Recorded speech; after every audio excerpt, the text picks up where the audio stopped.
इयत्ता दुसरी तुकडी राष्ट्रपुरुष महाराष्ट्राचा शिल्पकार स्वराज्याचा कैवारी हा रयतेचा श्वास असे तो मराठ्यांचा सदैव वाटतो करावा गौरव ज्यांच्या कार्याचा माझ्या लाडक्या राजाचा छत्रपती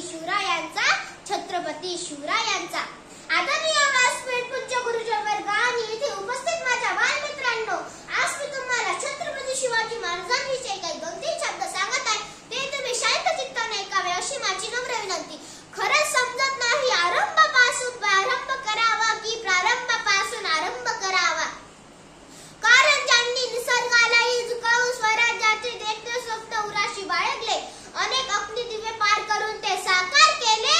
आज ज्यांच्या जन्माला जवळपास 4 शतके होत आली तरीही त्यांचं नाव घेतलं की प्रत्येकात वीरश्री संचारते, तहु बाजूला नवचैतन्याचे वारे वाहते.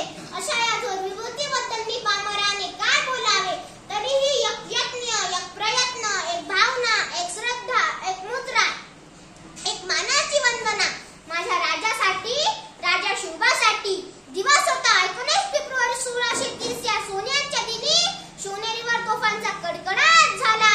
सनई चौघडे वाजले, साऱ्या आसमानात अनंताची उधळण झाली. या थोर दिनी सरदार शहाजी भोसले व वीर कन्या आदरणीय जिजामाता यांच्या पोटी एक रत्न जन्माला आले. होय, साऱ्या महाराष्ट्रात स्वराज्याची मूर्तमेढ रोवणारा एक क्रांती सूर्य जन्माला आला. होय, माझा शिवबा जन्माला आला. शिवनेरीचे नाव इतिहासात सुवर्ण अक्षरात कोरून गेला. म्हणून तर आपण म्हणतो माय भवानीचे वरदान ज्याला, तो जन्मदात्यांचा स्वप्नांचा आधार, तो शहाजीचा वीर पुत्र ज्याने केले हिंद स्वराज्याचे स्वप्न साकार.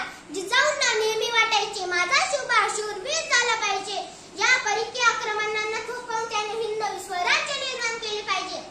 म्हणून त्यांनी नेहमी शिवबाला रामाच्या, कृष्णाच्या, अर्जुनाच्या, अभिमन्यूच्या अशा सदैव वीरांच्या गोष्टी सांगितल्या आणि त्यांच्या मनात चांगले विचार निर्माण केले. यामुळे शिवरायांसारखा एक युग पुरुष घडला.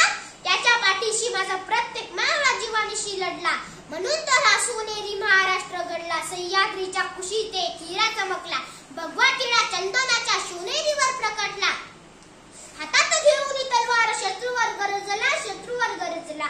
महाराष्ट्रात असा एक शिवाजी राजा होऊन गेला, शिवाजी राजा होऊन गेला. शिवाजी राजे फक्त महाराष्ट्राचे आदर्श नाही तर ते देशाचे आदर्श आहे. शिवरायांचे स्वराज्य प्रेम, रयतेबद्दलची सहानुभूती, जनतेबद्दलचे प्रेम, त्यांची प्रशासन व्यवस्था, युक्तिनीती, धर्म, कारण, राजकारण, समाजकारण संपूर्ण विश्वाला आदर्शवादी आहे. म्हणून तर म्हणते अरे माझा राजा लाखात एक नाही तर तो जगात एक होता. अरे म्हणून तर म्हणते अरे माझा राजा लाखात एक नाही तर तो जगात एक होता. एवढे बोलून मी माझे 2 शब्द संपवते. जय जिजाऊ, जय शिवराय. Very good.